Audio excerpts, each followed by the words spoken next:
Good day, everyone. I am Jana Maris Ignacio, and before we proceed to our presentation, let me provide some background on the participants' information. The first participant is a 25-year-old female who claims to have worked for 3 different companies since she was 19, and it includes her current company. The second participant is a 23-year-old female, and she has been working for a bank firm for 6 months.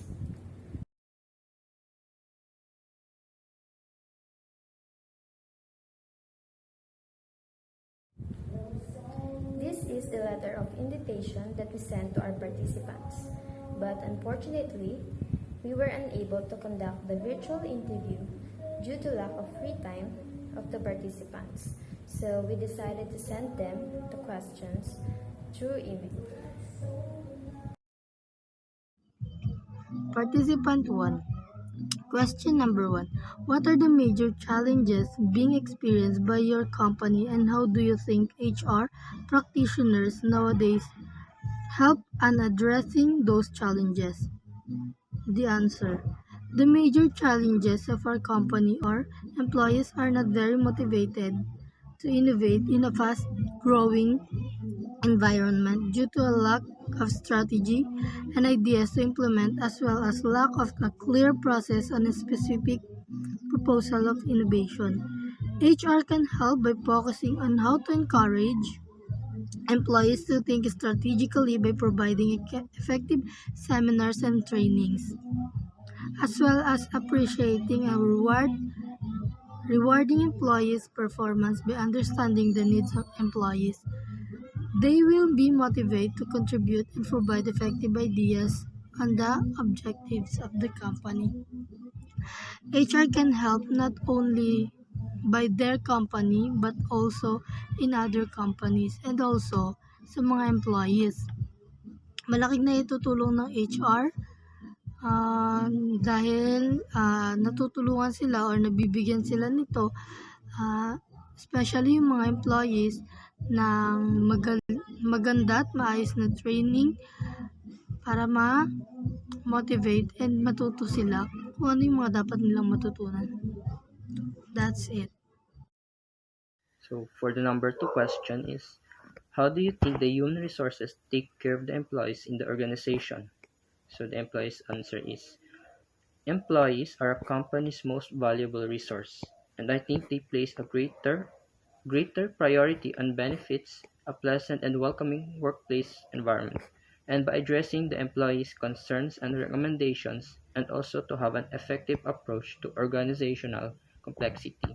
So it is a good thing na even though na napaka-busy ng mga HR practitioners is nagagawa nila ng time o nabibigyan nila ng time to help those employees, especially yung mga newbies pa lang, sa mga problems na kinakaharap nila. So it's a good thing rin na binibigyan pa rin sila ng magandang welcome para sa mga bago, and binibigyan pa rin sila ng magandang orientation. So I am Kathleen M. Podriquelan. Number 3. Why do you think human resource is an integral part of a company? The first participant answered, HR are one of the important people in a company. They are the ones who look for a potential employee and monitor the organization to reach its goal. HR plays an important role in a company as they ensure and maintains an employee job satisfaction to have a productive workforce. Tama ang ating unang participant. Dagdag ko lang sa sinabi niya na napakahalaga talaga ng human resource sa kumpanya. Tinatawag nga din silang heart and the soul of a business. Without the human resource, hindi rin magagawa ng companies ang effectively recruit and retain employees, improve and enhance the organization, and they wouldn't be able to maintain a healthy, accepting workplace culture and environment. My name is Blaisley Gama from DM1D, and this is our question for our participants.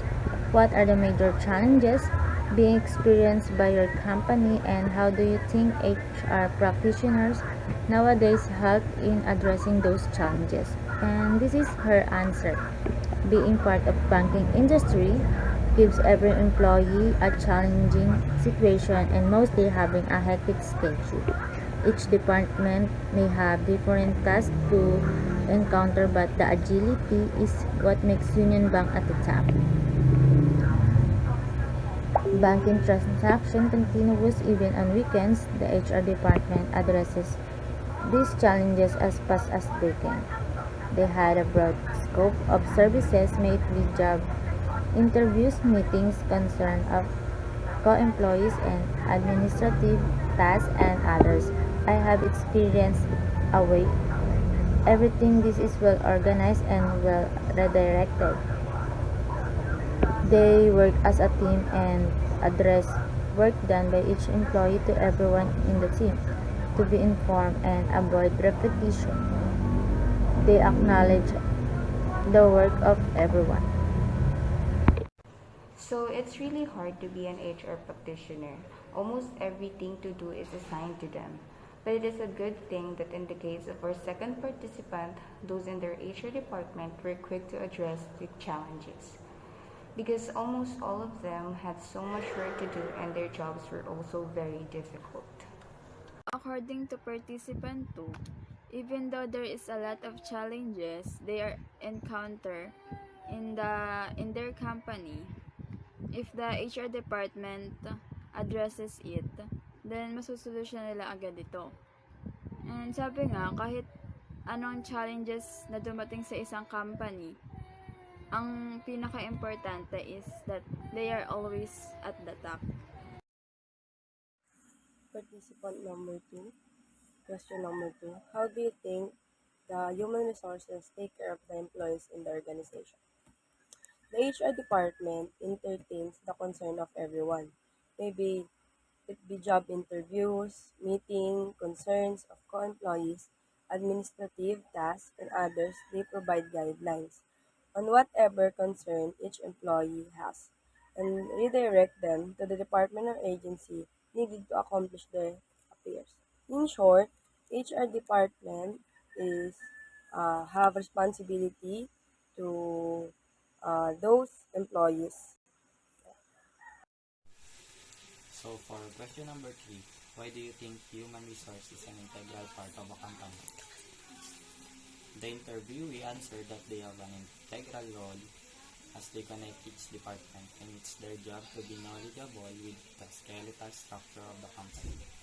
Every employee that comes in and out of the company will always be processed by the HR department.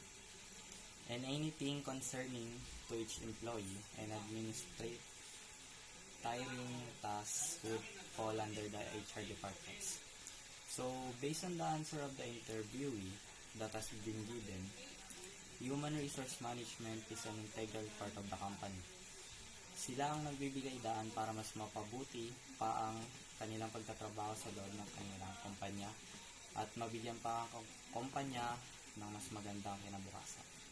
Yun lang. Salamat. To summarize it up from our interview conducted, the two employer participants from different companies gives an insight regarding their experience, challenges, and insight regarding HR practitioners, in which it will help us as a student to further understand the significance of HR in business.